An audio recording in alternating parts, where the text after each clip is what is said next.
रामेश्वरम और दंडी स्वामी। रामेश्वरम दक्षिण भारत के अंतिम सिरे पर अर्थात हिंदी महासागर के तट पर स्थित एक अत्यंत मनोरम नगर है, जहां से श्रीलंका नज़दीक है। पौराणिक कथाओं के अनुसार रावण इसी श्रीलंका का राजा था, जिसने श्री राम की पत्नी सीता का अपहरण कर लिया था।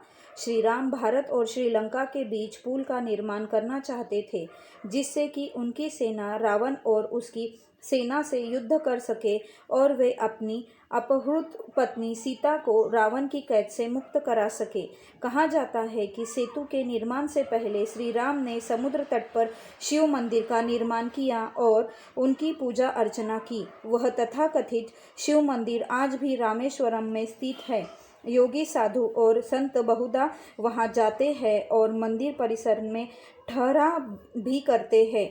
वहाँ पर संस्कृत के विज्ञानों के द्वारा निर्मित एक छोटी सी संस्कृत पाठशाला भी है, जहाँ वेद, उपनिषद और भारत के अन्य प्राचीन ग्रंथों की शिक्षा दी जाती है।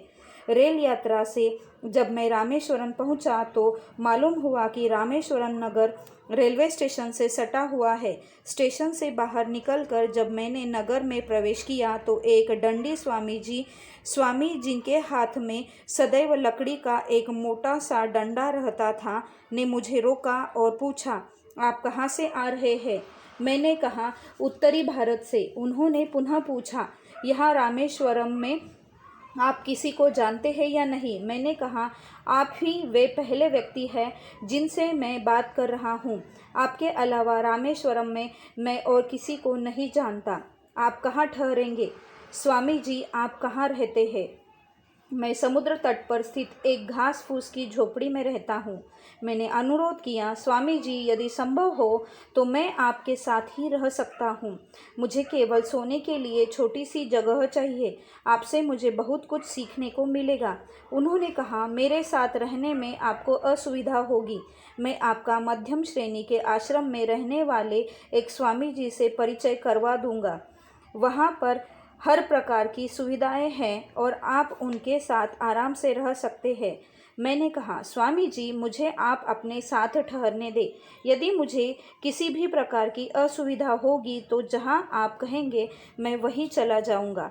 स्वामी जी मेरी बात मान गए और समुद्र तट पर स्थित अपनी झोपड़ी में ले गए। उनका झोपड़ी नुमा आश्रम समुद्र से लगभग 50 मीटर दूर था। समुद्र की लहरें उनके आश्रम के पीछे की दीवार से आकर टकराया करती थी। वहाँ पर एक छोटा सा कुआं था, जिसका पानी मीठा और पीने योग्य था। आश्रम साफ सुथरा था और शांत वातावरण में था। मैं दंडी स्वामी जी के साथ उसी आश्रम में रहने लगा। रामेश्वरम में कई अन्न क्षेत्र थे, जहाँ से पका पकाया भोजन दान स्वरूप मिल जाता था। हम लोग ऐसे ही एक दान क्षेत्र से भोजन ले आते थे। मैंने 3 माह तक वहाँ रहकर उपनिषद का अध्ययन करने का निर्णय लिया। वेदों का ज्ञानखंड ही उपनिषद कहलाता है, जिनकी रचना ऋषियों ने लगभग 15,000 वर्ष पहले की थी। दिन के समय दंडी स्वामी जी मुझे विभिन्न आश्रमों में ले जाते और वहाँ रहने वाले स्वामियों से मेरा परिचय करवाते। रात्रि बेला में वे मुझे अपना अनुभव सुनाते। वे आंध्र विश्वविद्यालय के प्रतिभाशाली व्यक्ति थे और स्वतंत्रता संग्राम के प्रारंभिक दिनों से ही उस आंदोलन में सम्मिलित हो गए थे। उस आंदोलन में सक्रिय सहयोग देने के लिए वे अपने अन्य साथियों के साथ दिल्ली चले गए थे। दिल्ली में गांधी जी, पंडित जवाहरलाल नेहरू, राजेंद्र प्रसाद और सुभाष चंद्र बोस और अन्य नेताओं से उनकी मुलाकात हुआ करती थी।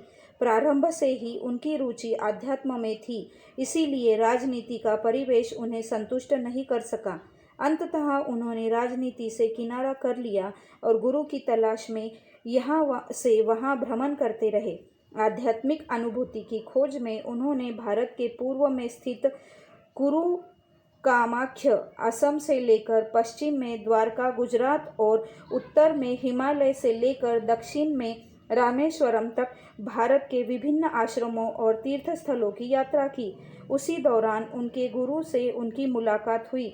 उन्होंने उन्हें दंडी स्वामी संप्रदाय की दीक्षा दी। उन्होंने कहा, संसार से प्राप्त समस्त ऐश्वर्य की तुलना भी भक्ति, निष्काम भक्ति से नहीं की जा सकती।